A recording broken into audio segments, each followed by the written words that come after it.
Key point number 3. We've moved into talking about the lipoproteins in key point number 2, and now this directly leads us into speaking about heart disease and how those lipids can affect the acceleration or our risk for heart disease. CVD, which stands for cardiovascular disease, is any of the diseases of the heart and the blood vessels. So what types of diseases are we talking about within those? Things like strokes, high blood pressure or hypertension, which are one and the same, and other types of heart disease, such as congestive heart failure,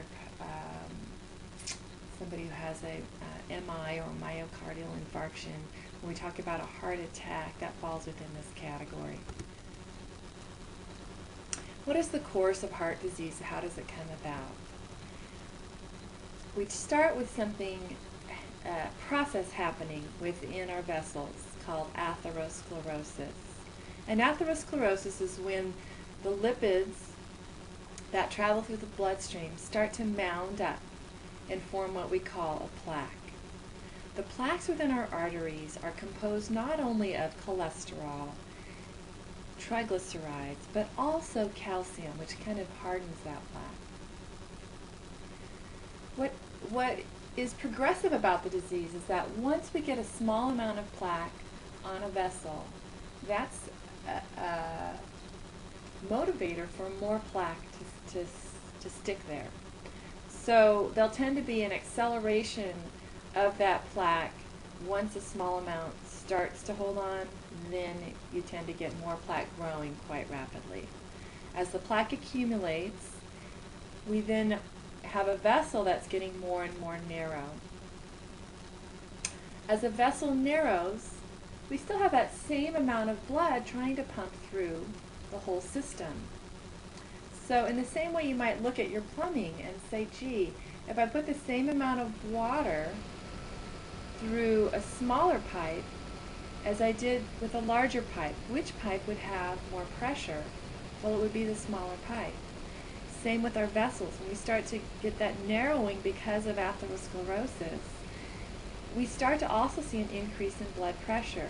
And there's a couple of things that happen there. Not only does the vessel get smaller, but also many times it gets less flexible, less able to dilate or relax at the appropriate times, which allows the pressure to be maintained within the body, blood pressure. So therefore we would see an increase in blood pressure. This increased blood pressure causes more strain on the heart or more damage. Remember, our heart is a pump. So anytime you take a pump and a pump is trying to push water or fluid in a direction, if it's harder to push it, the harder that pump's going to have to work to get that fluid flowing the way it would like it to go.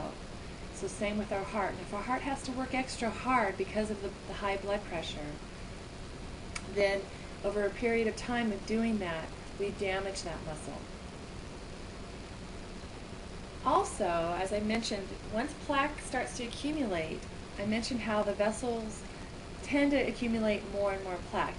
That is what's outlined on the third bullet point there, that the vessels get a rougher surface and more cholesterol is deposited. So you can see heart disease is chronic, it's progressive.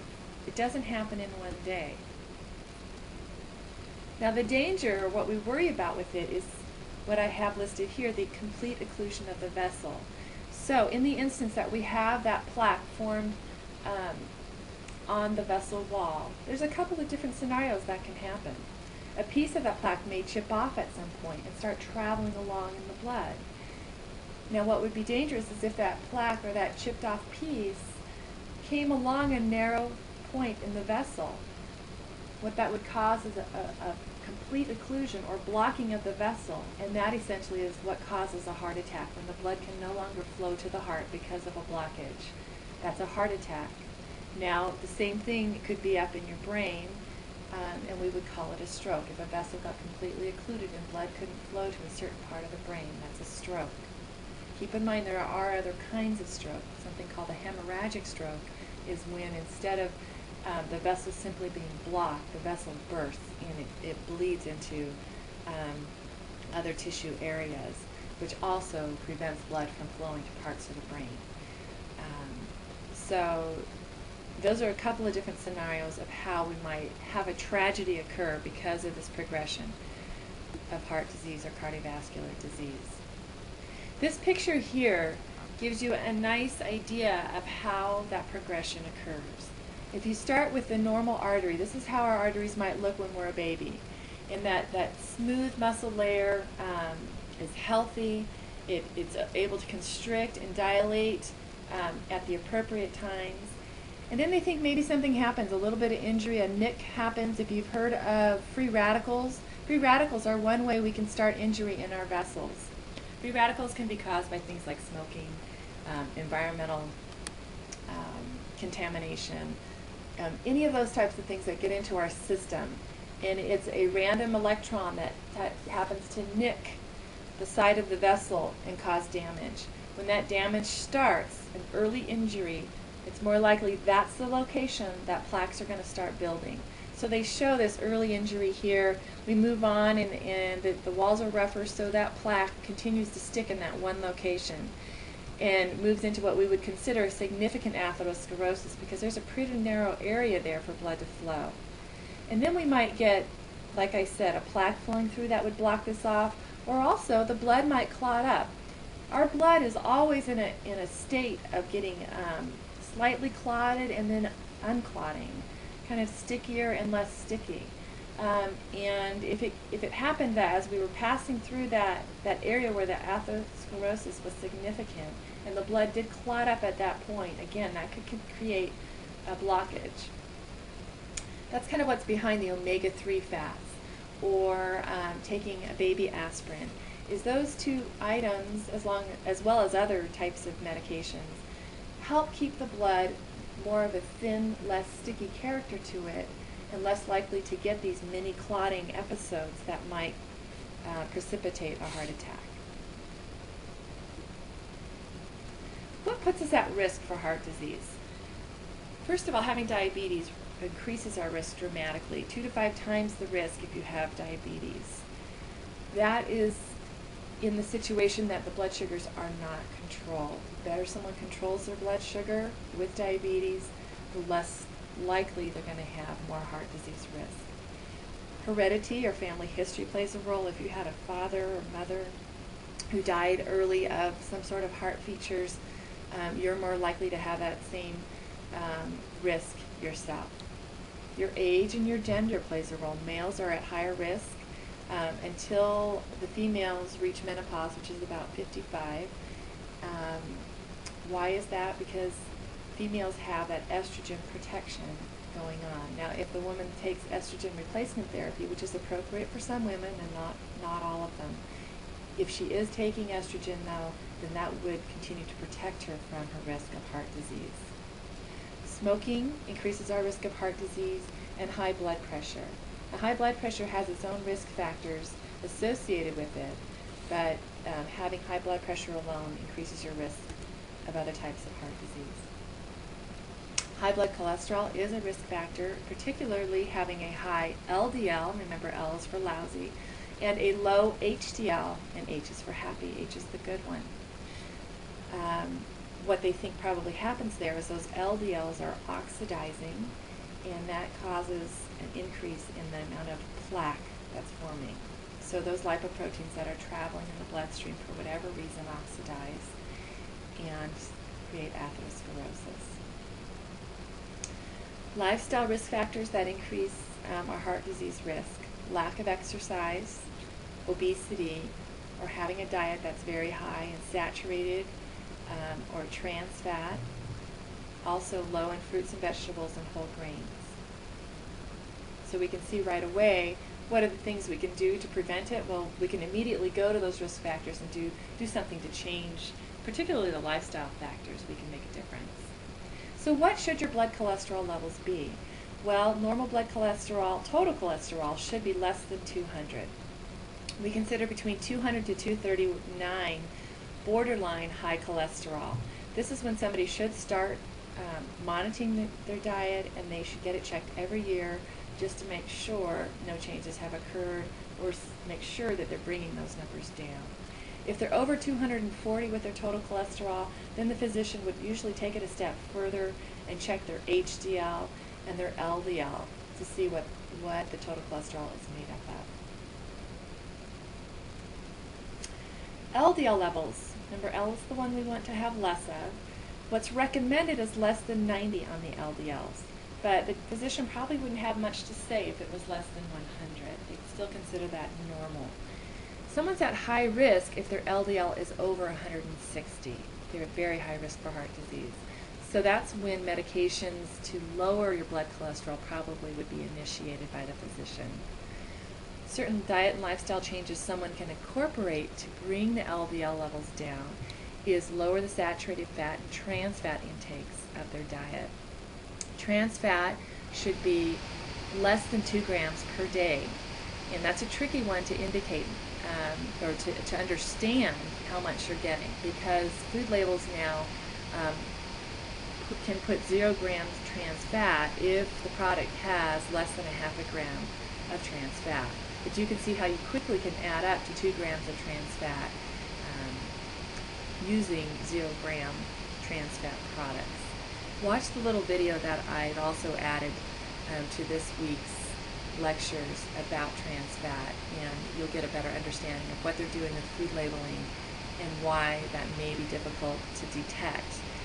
It gives a few tips on what to do when you're looking at ingredients to understand the trans fat level in a food. We also want to look at lowering your dietary cholesterol intakes. And remember, cholesterol is a slightly different substance than the saturated fats. It's more of a waxy-like substance, and it is only found in animal products. That's a good tip to remember where you might have sources of it in your diet. Increasing your exercise or activity levels, also increasing fiber intakes, particularly a type of fiber called soluble fiber, which is found in oats, raisins. Those are outlined in your textbook. HDL levels. Desirable is greater than 60. We consider somebody at high risk if it's less than 35. Why? Again, HDLs are protective. They're the Pac-Man that go through and clean up our blood vessels. We want more of those around. How can we increase those? One way is increasing our omega-3 fatty acid intakes. And this is the EPA and the DHA omega-3s. So again, we're talking about omega-3 fats that come from fish. There's a possibility that if you're over 60, there's some research showing a possible benefit from a little bit of alcohol intake. But understanding what's moderate alcohol intake is important. For women, it's 1 drink per day, and for men, it's 2 drinks per day. Again, some of those details are outlined in your book, but important to define that, because sometimes all people hear is drink alcohol and it can protect you from heart disease. That's not true if someone's drinking excessive amounts of alcohol. That can cause a reverse effect and increase their heart disease risk, as well as give them liver disease and some other problems. Increasing activity levels is probably the strongest, most effective way to increase your HDLs. Triglycerides in the bloodstream are also of a different character, and we would treat them differently with diet. We would like them to be less than 200, although if you're seeing a cardiologist, most times they're going to want to see your triglycerides less than 150. What is our dietary approach to lower triglycerides? It seems to go back more to the simple sugars in the diet and the alcohol, and when those compounds are taken in excessive calories. So this is saying that, gee, if you're eating a diet that has extra calories that you can't use in that given day, so you're going to store those possibly as fat. If those extra calories are coming in the form of simple sugars or alcohol, you're more likely to have higher triglyceride levels. So the first line of approach we would take with someone is control their calorie intake and make sure that they're limiting simple sugars and alcohol. We also look at fat in the diet, but we consider that less important. That's kind of the third level of approach. We would go after sugars and alcohol first. In addition, we would look at them changing their carbohydrate intake to whole grains and high fiber sources versus some of the more refined grains. So here's the down and dirty steps on how to decrease your risk of cardiovascular disease. First, you need to know your numbers. If we don't have the knowledge about our numbers, then we're not going to be doing a darn thing about it. So make sure when you're going to the physician, you ask them to write down what your numbers are, or at least to tell you. When you get lab work done, have the physician copy that for you and create your own home file of each time you've received lab work. It's much easier to track your health that way. In this environment or the age where a lot of us tend to switch doctors frequently, it's much easier to have your own file going than to have to go back and remember which doctor you were at when you had lab work done, and then to get a copy of your medical file. So keep that lab work handy, know your numbers, compare them to what you know and you've learned are desirable numbers. And same with your blood pressure. When you go in, and the nurse should always take your blood pressure when you go to the doctor's office. And she should tell you what the number is when she finishes. But if they don't, you should ask them. And you should take note of what your numbers are and whether you're happy with them. Diet. Taking a look at the components of your diet and knowing whether, if you have a high-fat diet, after we do the diet studies in this course, you'll have a pretty good feel for that. If your diet is high in certain types of fats, like saturated fat or trans fat, then taking note that, gee, you are putting yourself at higher risk for cardiovascular disease. At what level can you compromise and maybe do something about that to help decrease the risk? Exercise, looking at how much activity you do. Stop smoking if you do smoke. Control your blood pressure. So this is saying, gee, if you know you have high blood pressure, don't ignore it.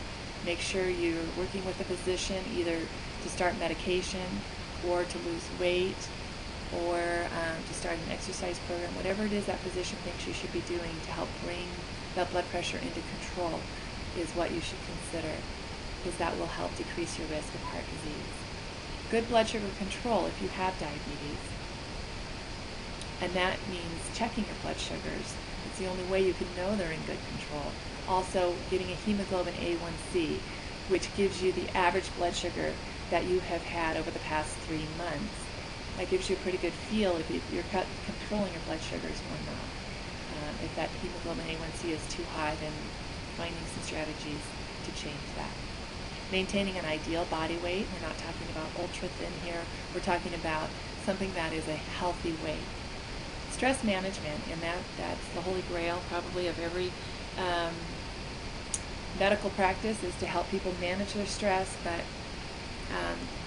you need to approach that kind of in your individual way and just take a little inventory to see how well you are doing when it comes to managing stress. So let's start with diet, since this class is all focused about the nutrition. Some starting points. We want to decrease the total fat in our diet to decrease our risk of heart disease. We're looking for less than 30% of our calories per day from fat.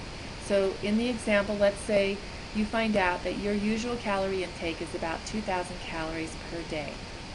The way you would figure this out is you would multiply 2,000 calories times 0.30, which stands for 30%, and find out how many calories you should be getting from fat per day.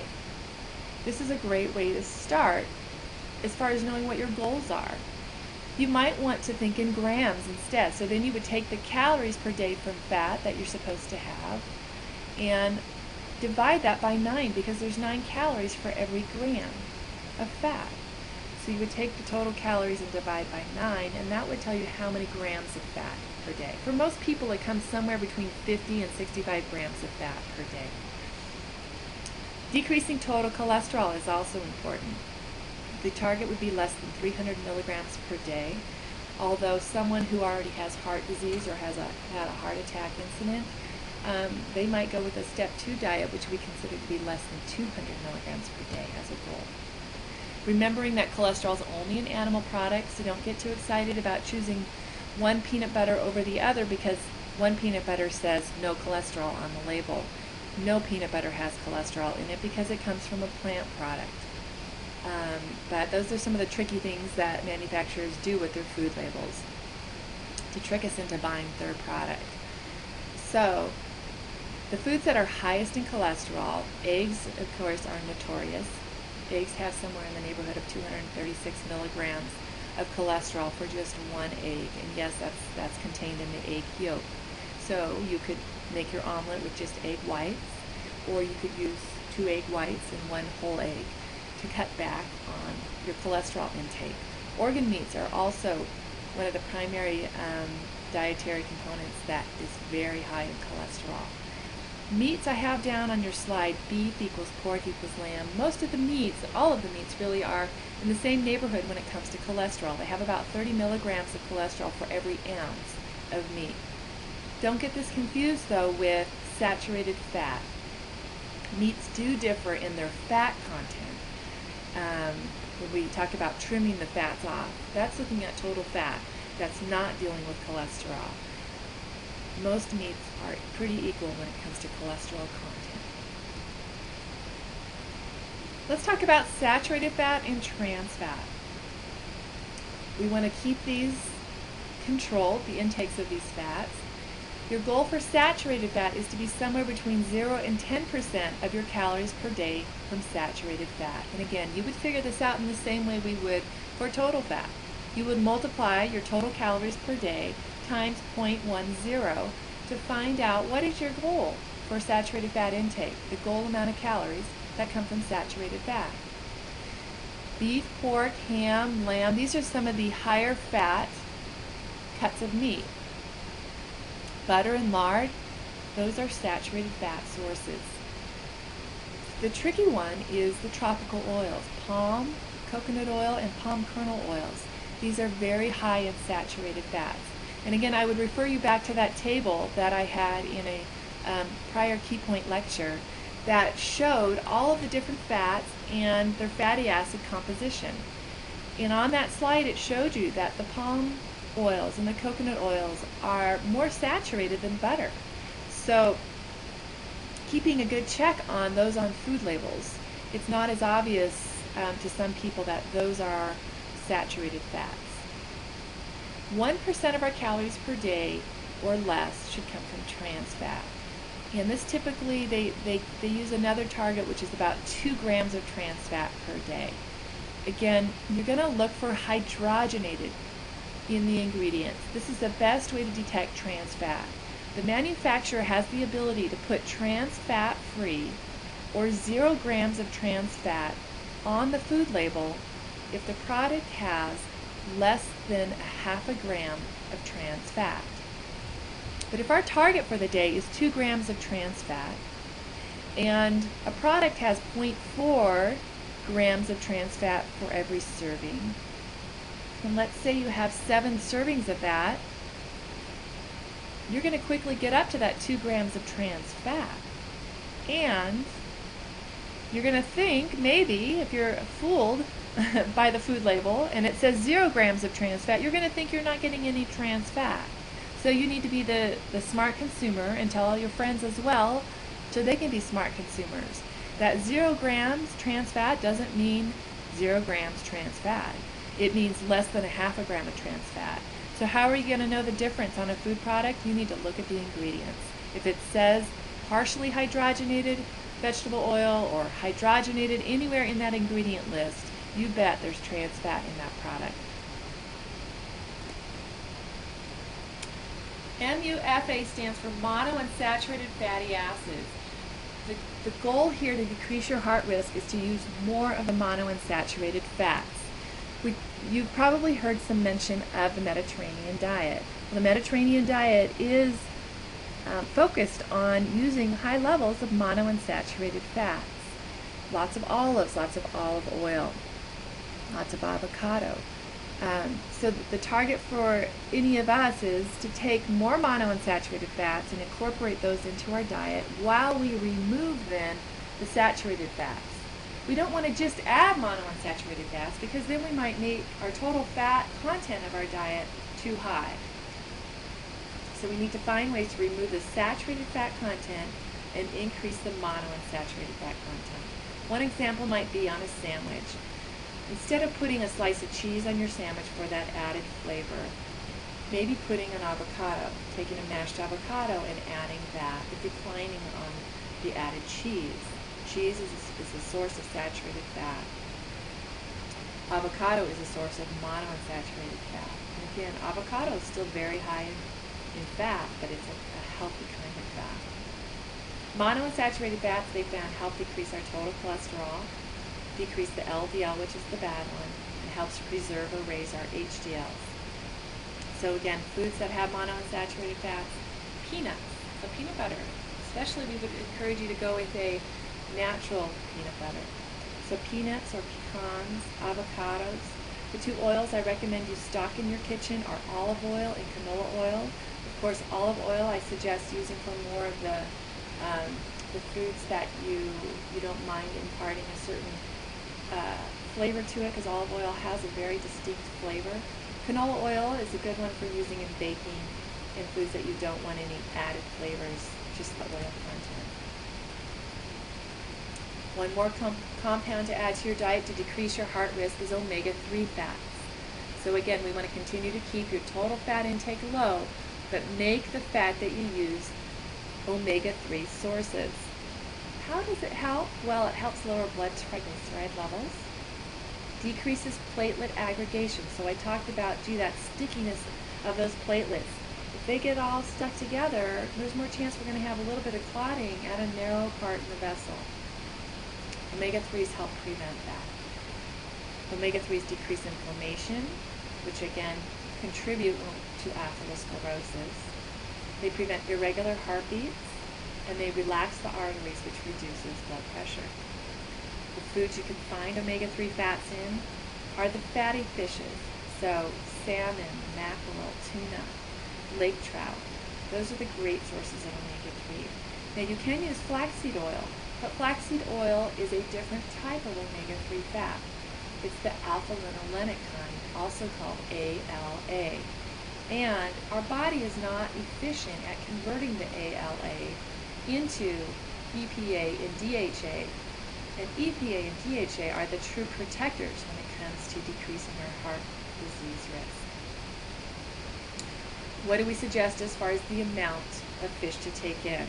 Many of you have heard of the mercury content of fish, and there are some concerns about the amount of mercury we might be taking in our fish.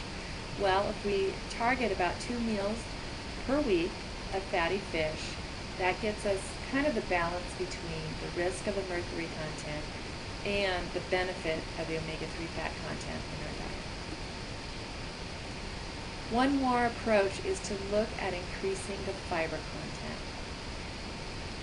Water-soluble fiber works in a fashion that grabs onto the cholesterol in our GI tract and pulls it out, and it eliminates it through our feces. Adding soluble fiber, 5 to 10 grams, lowers our LDL approximately 5%, so that's a pretty significant change. That's why you can see on things like Cheerios or products that use whole oats that it may decrease your risk of heart disease, and this is why. Oat bran, you can buy pure oat bran. Trader Joe's sells a nice package, but most grocery stores have that kind of in the bakery area, where you can just buy that oat bran and you can sprinkle it into any products, even casseroles, salads, etc. if you want to boost your soluble fiber content in your diet. But there's other foods as well. There's a table in your book that lists lots of foods. Beans are a great source of soluble fiber, also legumes. Insoluble fiber, wheat bran, is also a good constituent to the diet and can help decrease cardiac risk, but not to the same magnitude as water-soluble fibers. This slide is all about some of the miscellaneous diet factors that may affect our heart disease risk and may help decrease it. Keeping adequate folate and B vitamin content, adequate vitamin E, appropriate soy foods, sterile esters, and